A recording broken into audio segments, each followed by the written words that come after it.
This is Dolores Cannon with the Metaphysical Hour. And believe me, guys, they didn't forget about me. They just having some internal stuff going on down at where they broadcast this from. So I am on the air now, and I'll try to go to the regular time. We're missing part of the show. But it's very important for me that I do the show tonight because I'm going to be gone for 6 weeks.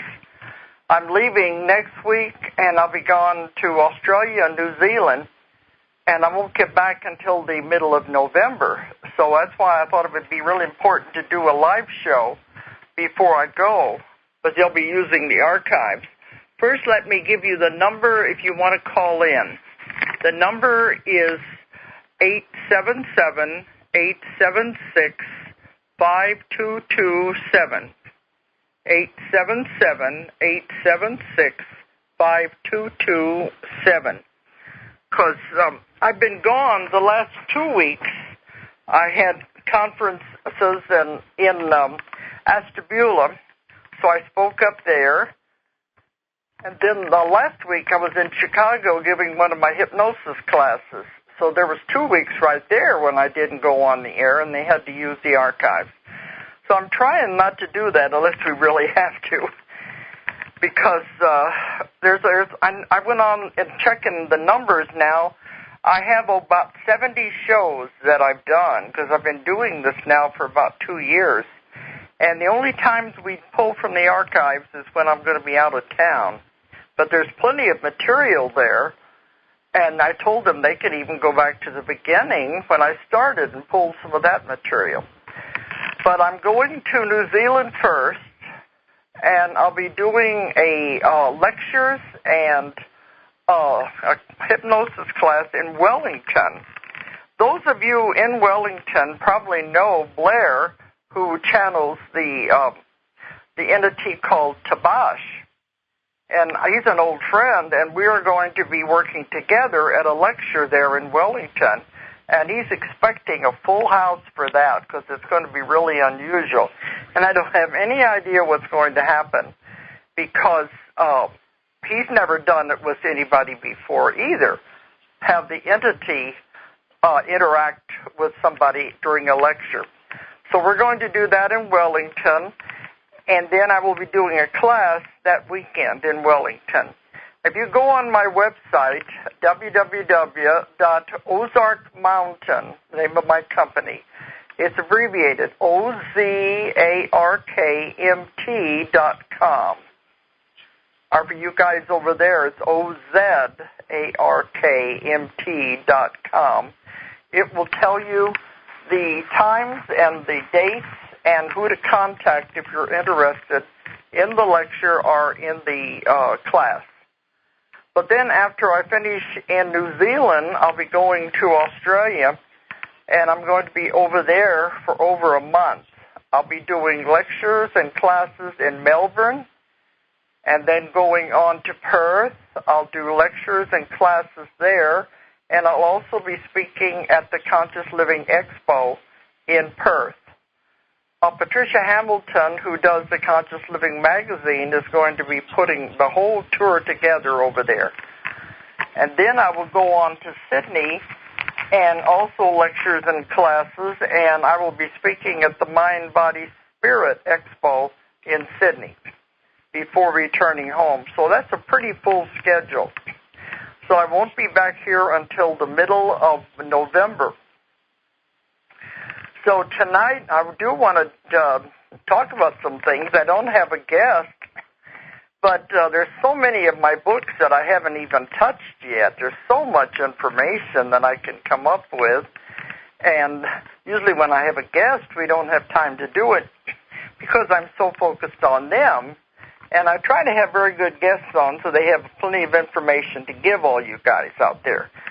But tonight, I think I'm going to go over some of the books, the information in the books. I was going to do this 2 weeks ago at my last live show, and I was talking about the classes and my work in hypnosis with the healing, and all of a sudden I had a call in, and the woman had medical problems, and so that took up the whole show. So you never know where these things are going to go and which direction they're going to lead. I just go with it. But tonight I will start talking about some of the information, and then we'll just see what happens. We'll go from there. Just going to wing it tonight. Okay. A majority of you know my work, and that the information I write about in my 13 books comes from the work that I do with hypnosis, because I've developed my own technique that is unlike any other hypnosis technique out there. That's why I'm teaching it everywhere now, because people need to learn this. It's been called the therapy of the future. But when I do my work, I am in contact with the subconscious mind, but it's not the subconscious as referred to by the psychiatrist. To me, that is a very childish part of the mind that can be used for habits, but not for gaining the type of information that I get. So what I call the subconscious, you may refer to as the higher self, the oversoul, the higher consciousness. Does that mean there's somebody there? Hello? Okay. Yeah, go ahead. I never know where this is going to go when I'm on here by myself. Go ahead. Oh, thank you for taking my call. My question is, where will my soul go when my body is no longer a viable place for my soul to dwell? What was the first part of the question? Where it's what? Where will my soul go when it's no longer... Okay, I've given whole shows on just that alone. Oh, I'm so sorry I missed And it's in my book called Between Death and Life. Oh. That's a book I wrote on this, Between Death and Life, and it talks about where you go when you die. It also talks about what it's like to die and where you go on the other side. Because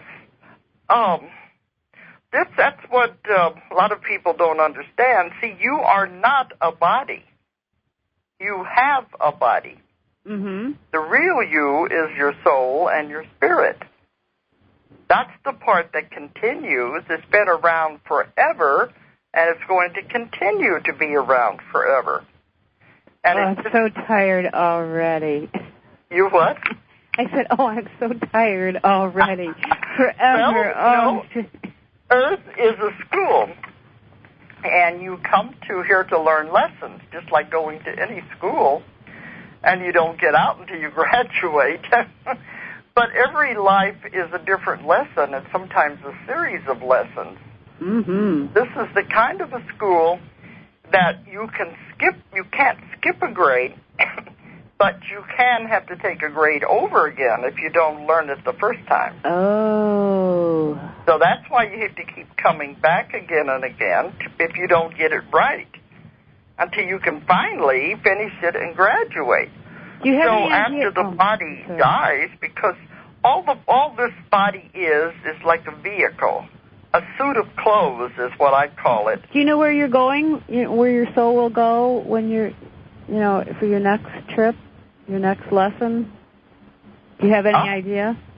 Well, you go on to the other side to learn lessons also, but if you don't pass the grade here, you're going to have to come back and do it again here. So it's a good idea to try to finish it while you're here. But see, your body is just like an old suit of clothes. I know. You put it is. To play, it's like a costume you put on to play this part. Mm-hmm. Play. That's all it is just a play, just a game.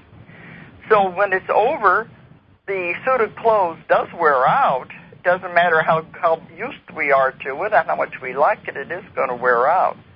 So when it does, you leave that body, and after you go to the spirit side and get your next assignment and everything, then you come back and put on another suit of clothes to play the next part the next time around. But on the other side, there's many parts over there that you'll go to depending on your vibration and your frequency, how much you have learned, and to what part you have risen to. You can't go any further until you have learned the next step. Do you understand what I mean? Yes. But there definitely is God. In all of my books, it's called the Source. Oh, yes. That's where we all came from. But when you get over there, the important thing to know is that you are shown your life that you just left. And a lot of people, it's very difficult for them because they are shown their life, all the things that happened to you in your life, all the things you did. But how wonderful I was and how I was strong and just so wonderful. I'm being facetious. But it also shows you everything you've done, but it also shows you from the viewpoint of the people you interacted with. Mm-hmm. And that's from their viewpoint. That's what hurts, because you'll say, I didn't know I hurt them like that. I didn't know what I said affected them that way. Mm. And that's when you decide, I've got to come back, I've got to repay this, because it has to be repaid. Could I just, send a check or something rather than coming back? Send them a check, instead of having to come here and... So, no, I'm just being facetious again. Thank you so much for your... Yeah, I was trying to understand what that part was. But see, the important thing is nobody judges you. You judge yourself. You make the decisions what you're going to do next. Mm-hmm. And you got to keep doing it until you get it right. So if you know that, then you can focus on what you're doing now and try to help people. Right. Well, thank you very much. That's what it's all about, really. Yes, thank you very much. Did I help you some? Yes, you did. Thank you. Okay, but it's in the book called Between Death and Life. Okay, thank you. All right. Bye. Okay. I'm always surprised when I get a call because I've gone for so many years without getting calls. So that's why I was going to go ahead and start on the other subject. But if there's anybody out there who does want to call in, that's fine. But I was talking about where I get my information from is the higher self, the oversoul, the higher consciousness. This is the part that has all of the information. It's what Freud called the universal consciousness. I think Freud was on the right path. He had discovered what I have discovered through hypnosis. But I think it scared him because then he stopped using hypnosis and he started using psychoanalysis instead. But he didn't realize that what he had discovered has all knowledge. And this is what I tap into when I'm doing my work, and this is where all of the information comes from that I write about. And I'm still writing many more books. So tonight I wanted to talk about the Convoluted Universe series. I haven't discussed any of the information in those books yet. When I wrote The Custodians, that was my 20 years of working with UFOs and ETs as an investigator. And during that time, I uncovered many, many theories that the other investigators have never even thought of or found. So my work went a long way with the UFO field, and I speak at just about every UFO conference in the world. That was The Custodians. But as that book progressed, it began to go in a different direction. Instead of getting ET information, I was beginning to get metaphysical concepts. That was different, so I knew it couldn't be in that book. So then I started writing the Convoluted Universe books.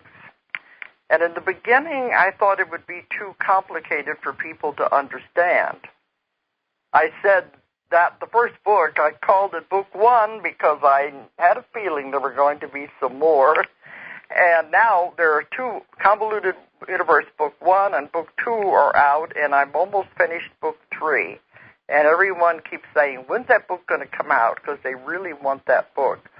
Because I tell them these are books for people who want their minds bent like pretzels. And a lot of them, I say maybe it's too complicated, but they say, maybe we don't understand it, but it does make us think. So what I'm going to do tonight is begin with some of the simpler parts of that book, Convoluted One, as I began to go through it. And over the next weeks when I get back from Australia, I'll try to cover some more of it because there's so much information in those books. But what I found was I have a whole section in Convoluted One dealing with Earth mysteries.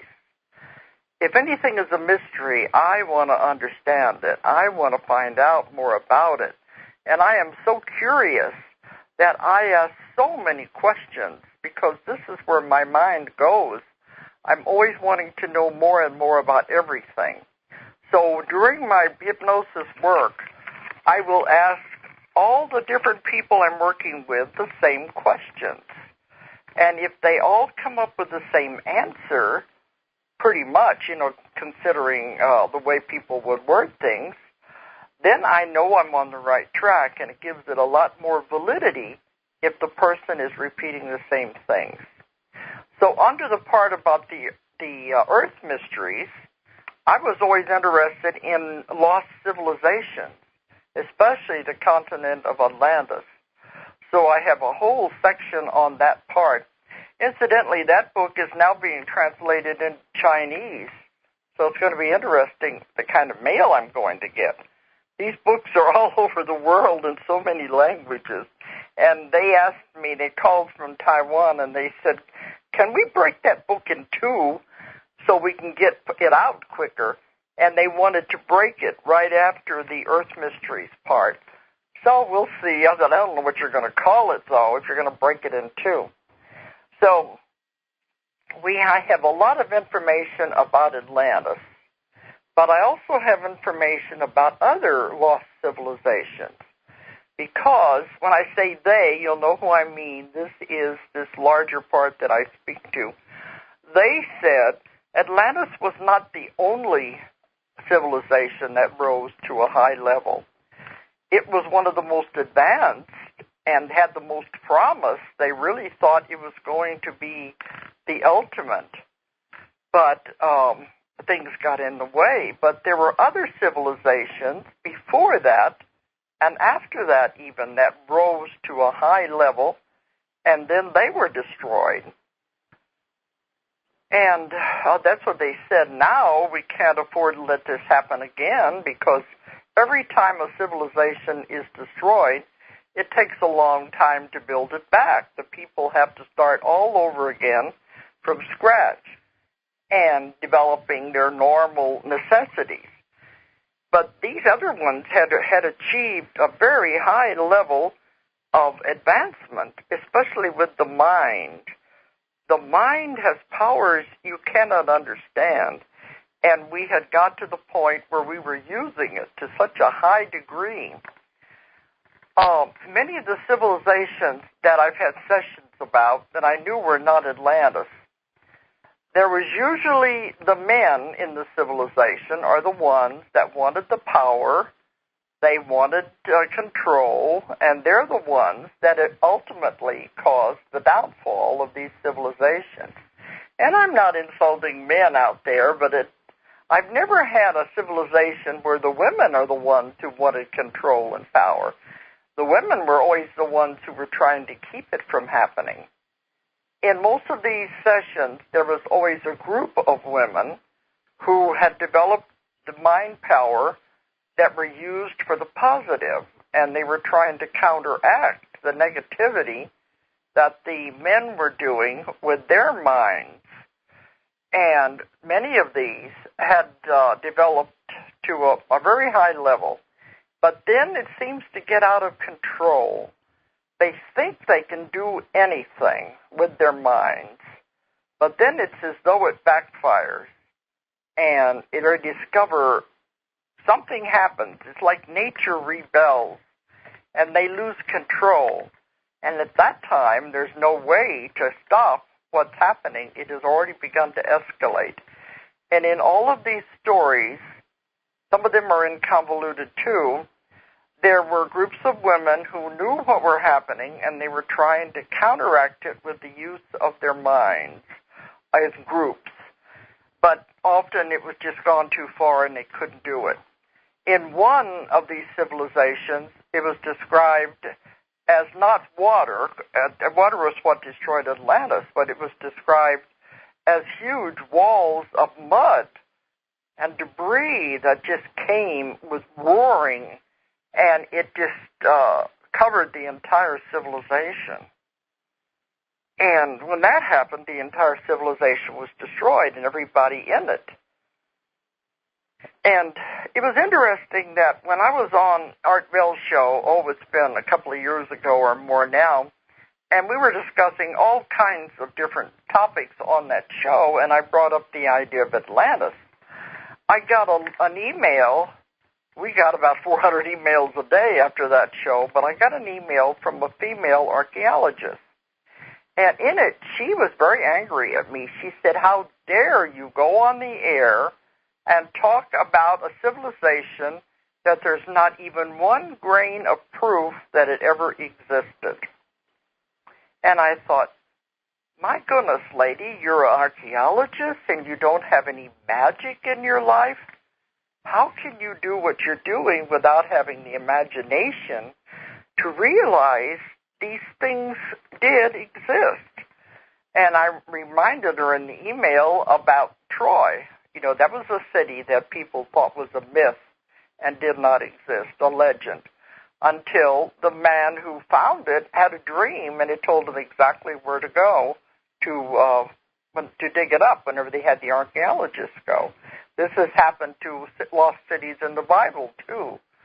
They had some kind of a mystical experience that told them where to go and dig it up. But the point I'm making is, how are they ever going to find proof of these lost civilizations? Many of them are at the bottom of the ocean because they were inundated by water.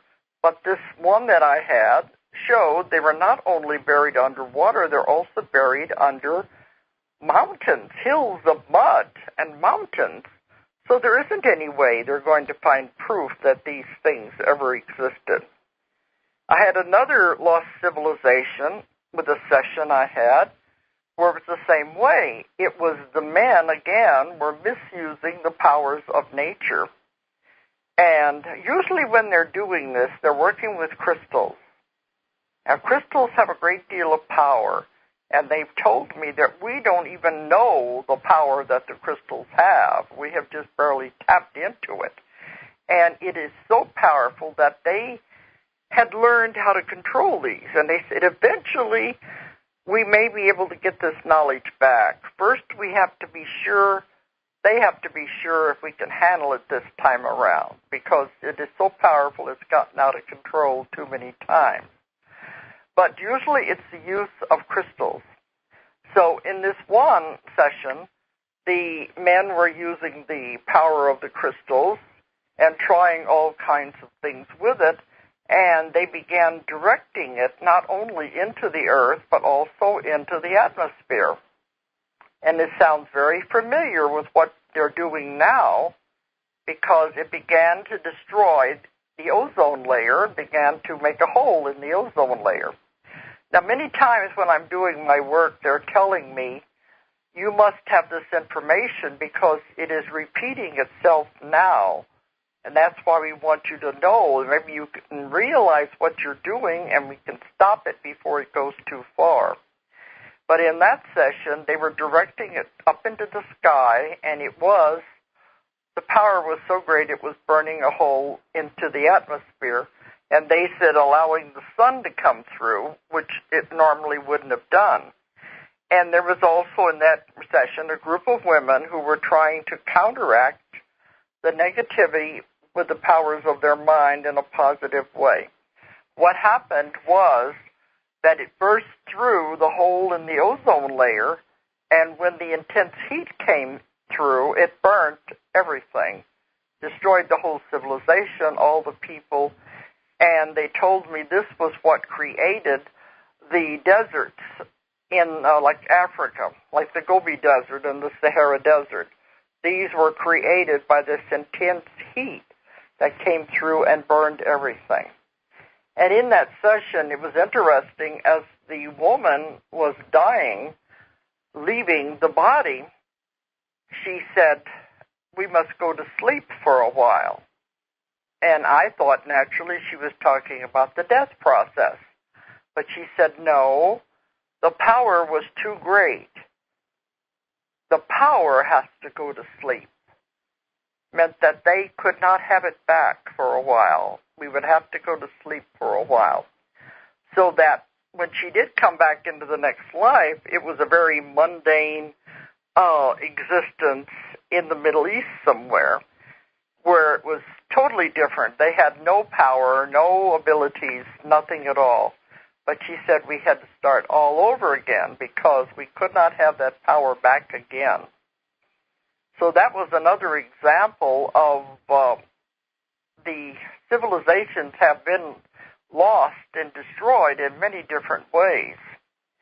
Another session that I had, this is in Convoluted 2, was a group of just ordinary, I don't want to call them natives because they were more advanced than that. They did have a very primitive civilization, villages, and they had animals, nature-type civilization, and they were developing along that way.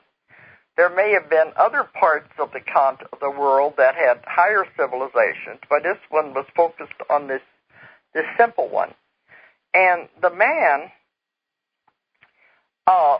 there was something that would resemble a UFO. It was a huge spacecraft, landed outside of the village, and they told everyone to come out. And they said, go to the other villages and get as many people as you can and to meet them there. And, of course, they were frightened, but they did what they were told, and they gathered as many people as they could together. And they said, bring your animals too. And they took them on board the spacecraft. And those that wanted to go, went with their animals. And it sounds very much like the story of Noah's Ark. But what happened, they said they knew something was going to happen because they could feel it. But they took them on board the spaceship and went up. And from that position, this one that I was speaking to in the regression, he was looking out the window of the spacecraft, and they were showing him what was happening on Earth below. All of a sudden, there were gigantic explosions, like it's very similar to like A-bombs going off all over the entire planet. Of course, they weren't A-bombs, but it was like everything was exploding. The volcanoes, everything was happening at once. And fire and smoke spread over the entire planet as they watched it. And it was total, everything was burned. But then, as they watched, now this took about 2 days from their position in space. As they watched, they saw the planet was charred and it was totally black. And then green began to come back. And it gradually began to spread over the surface of the Earth as they watched it. Totally changed in just a matter of 2 days. Now, you know, in reality, this would have taken eons of time for the Earth to be totally annihilated to where there was no way life could exist, and then to come back gradually. Like that with the green, and the things begin to grow again. This normally would have taken long, terribly long periods of time.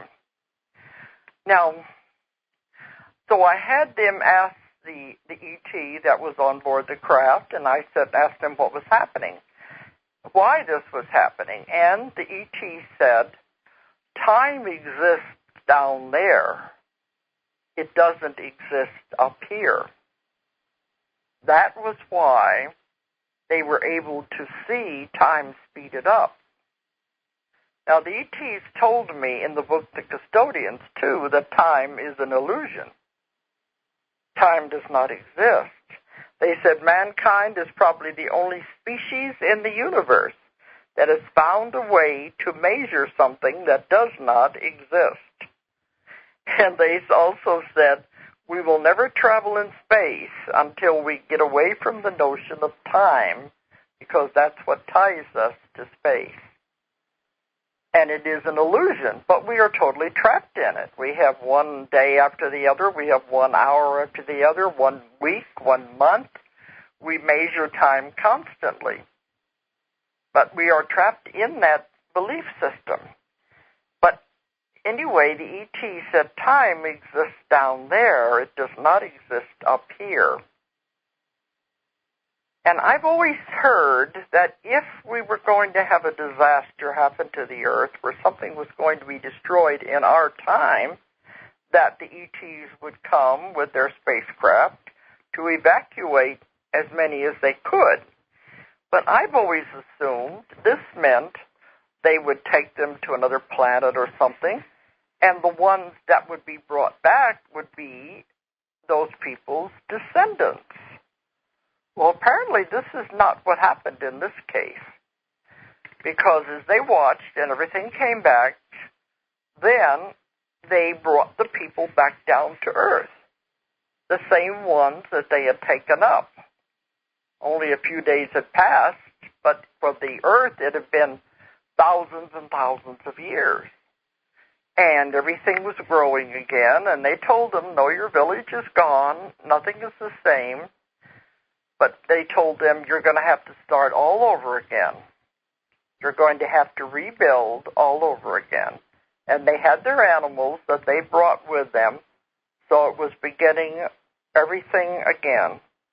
It really does sound something like the story of Noah's Ark, where they went off and came back.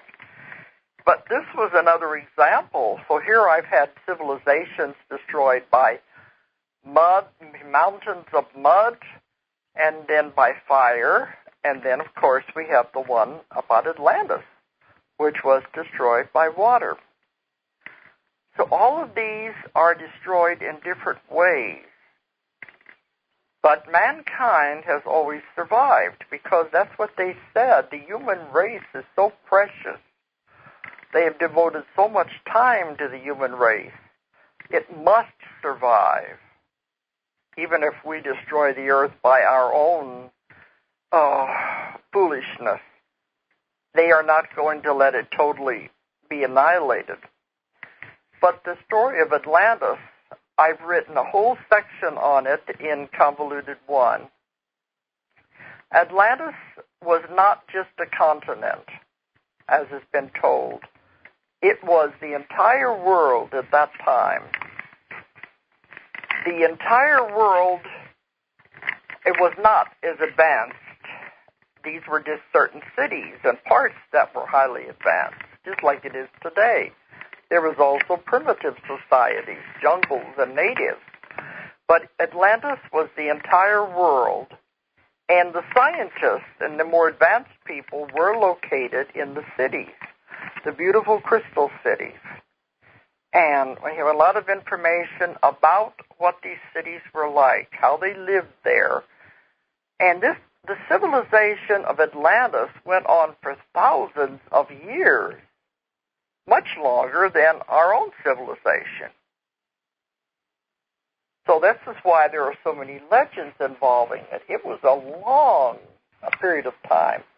This is why they were able to develop their minds to such power in that period of time, because it existed for a much longer period of time than people realize. And they mostly focused on the power of crystals. They used crystals extensively in their houses and in their flying machines and their cars, if you want to call them that. They were more like hovercrafts than they were actually vehicles. But crystals were used in all of these things. In their houses, the crystals were used to heat and to cook with, and all kinds of things in the house, and for light, to cause illumination. They had the whole wall where it would light up, and all you had to do was touch it to make it go softer or brighter. Many, many things they did with the use of crystals. And so there were huge crystals that powered the entire cities. And they said for long distances away, you could see the light from the crystals projecting out in the area, because it was just so beautiful. But they crystals powered the entire cities and everything that worked in the cities. And they had flying craft, and as I said, the hover cars, and all of this was done with crystals. But what the average person didn't know was that the scientists were experimenting more and more with the crystals and going even further and doing things that really they shouldn't be doing. But they had succeeded in eliminating all illness. One of the sessions I had talked about machines that they had developed that used color. And there were different types of color that the person would sit under, and the color would heal them by the different, what do you want to call it, the vibrations of the color. They had learned to use that. They also used sound, but the color was very predominant. And they had machines that could heal the person. And so all disease had been eliminated. And by the heights of Atlantis, they had also conquered death to a certain extent because the bodies didn't age like they normally would. And the person stayed young for a lot longer because there was nothing that could kill them. If all disease had been wiped out and they were living in an idyllic lifestyle and situation. So you would have thought it would have been a perfect place where everyone would want it to stay like that. But, here again, it's as though, suppose man, when he got to the point he could do anything with his mind, absolutely anything. They could levitate objects, especially heavy objects like blocks of stone. This is how they built things. They could mold the stone into any shape they wanted. This is how the great structures of the world were built. They were built by the survivors of Atlantis. And I've gone into that also. But if you could do anything you wanted with your mind, it's almost as though they became bored. And they said, okay, let's try this now. Let's try that. And we'll just see what we can do with our minds and with the machines and the crystals. So it was not the way it was supposed to be. They told me one of the reasons Atlantis went down was because they violated the laws of nature, and that could not be allowed.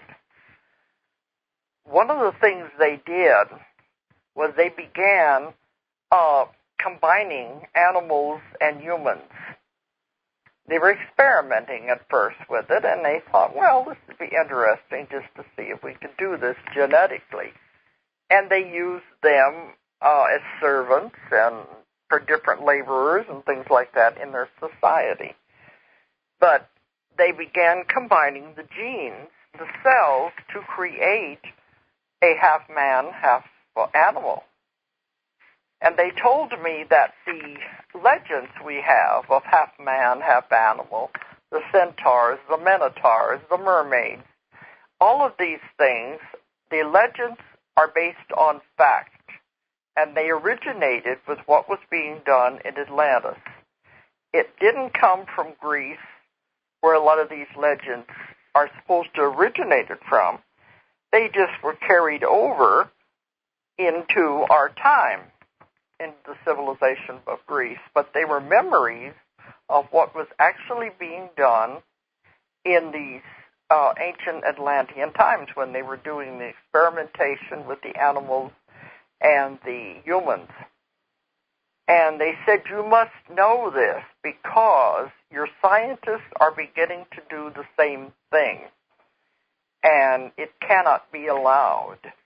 Because they said in the days of Atlantis, as they experimented more and more with this, they were on the verge of creating a disease because they didn't realize what they were fooling around with. It was going to create a disease by the combination of these genetics, and that this disease could have destroyed everything or, spread through the people. So this is one of the reasons. They said you're violating the laws of nature, so they cannot be allowed to continue.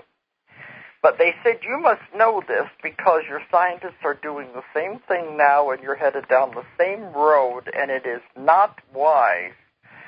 You probably know that we have been combining human cells. We've been putting them into pigs, and this was so that they could use the organs from the pigs as transplants into humans. The human body will reject a foreign object from an animal, but if they could make the organs with enough human genetics in them, then the human body would not reject it. This was the plan. This is the idea. Then they could transplant the organs from the pigs into the humans, and the body would accept it. And they were going along with this, but there was one scientist who brought up a very interesting point. He said, I don't think this is wise because we don't know what's going to happen. He said, of course, you can eat pork, it won't hurt you. You can handle pigs and it won't hurt you. But what happens when you put the organ in the body and the blood is going through that organ and moving these different cells and things throughout the body? He said we could be producing and inventing a disease for which there is no cure. And he said this is a very dangerous thing to do. And for a while, the scientists were listening to him, our scientists. And then they said there might be something to it. But now, according to the news, they are going ahead with it again. And they still don't really have any idea what they're doing. But that's why I was told you must know this, you must write about it, because it's one of the same things that brought Atlantis down. Another thing that was part of Atlantis' destruction was the misuse of the crystal power again. They had used it to the ultimate, and they had huge buildings or temples, whatever you want to call them, that had these gigantic crystals in them, and they were using them for various things in the cities, and they wanted more and more power, so they began beaming them down into the center of the earth. For whatever reason, they thought they'd get more power. But what they ended up doing was causing a catastrophe that eventually set off tidal waves and earthquakes and caused the destruction by water. That just huge waves that just took over everything and destroyed everything at that time. And I've had many people go back to those times when they were there and they sunk with Atlantis. They saw the waves coming in and they died at that time. But I've also had other people who have had sessions where they were able to escape. And many of them went in very strange-looking craft. One said, the ones that tried to escape are those that had the positive knowledge, and they were trying to save what they could. They had crystals, they had scrolls, they had information that they wanted to preserve. Some of the crafts that they described in this one session were like gigantic bubbles. They were round, and they said they got into them, and it was like half in and out of the water. And these they were able to propel to get out of there before the tidal waves and the earthquakes and everything hit. And other ones, in other regressions, were also able to salvage what they could because they knew what was coming, and they had to get out of there before it happened. And some of these people ended up in what is now Egypt. Some of them ended up in South America. And they brought the knowledge with them. They still had the memories of it. And they were able to build the pyramids and the other monuments because they had the knowledge of how to levitate and how to mold the stones. I've been in Machu Picchu in Cusco where the stones are just molded so closely together you can't even put a credit card between them. And there's no mortar used. I mean, this is fantastic. But that's what I've told. These were built by the survivors of Atlantis. And for a while, this knowledge did remain to where they could pass it down. But then, like anything else, eventually it becomes distorted and begins to fade away whenever different wise men and different people start to use it. The pure knowledge is gone, and so it gradually disappears from the society. Now, I was told that many of us now that are back now were alive during those times, and we've come back now into this life to make sure it doesn't happen again. And they said you can pay back as much karma by being here in this one lifetime as it would normally take you 10 lifetimes to pay back. You can do it in the one lifetime, and that's why we came back. We've come back to make sure it doesn't happen again. They told me twice they have tried to raise mankind to this level, to where we could do these things with our mind. We could have great advancements. We could really help each other. But both times something happened, and it was destroyed and had to begin all over again. They said, we are now at this point where we can do it again, and they're allowing these abilities to come back. They are allowing the psychic abilities to return and become amplified, the healing abilities. This is happening everywhere. I have so many clients that are coming to me who are either healers or they want to be healers. Many doctors are coming who are wanting out of the regular medical profession, away from the drugs, and they want to go into the alternative. They said now is the time to get it back because we need it right now. And they think maybe we'll be able to handle it. Maybe we'll be able to do it this time without destroying the whole world, the known world, the civilization. That's what they're thinking. But along this line, before I sign off, I want to bring up the mystery of the Bermuda Triangle because it directly ties in with what I've been talking about. You know, the Bermuda Triangle is where they have these strange things that happen when planes and ships disappear. And the descriptions they have given before their radio signals and everything give out is just before they disappear, it's as like everything is changed and different. To me, it sounds like they are going into another dimension because that is the descriptions that I've had from other people that I've worked with. Well, what I found when I asked about the Bermuda Triangle, they said it is the remnants of one of the temples or one of the buildings that was used during the time of Atlantis is buried way down underneath the water.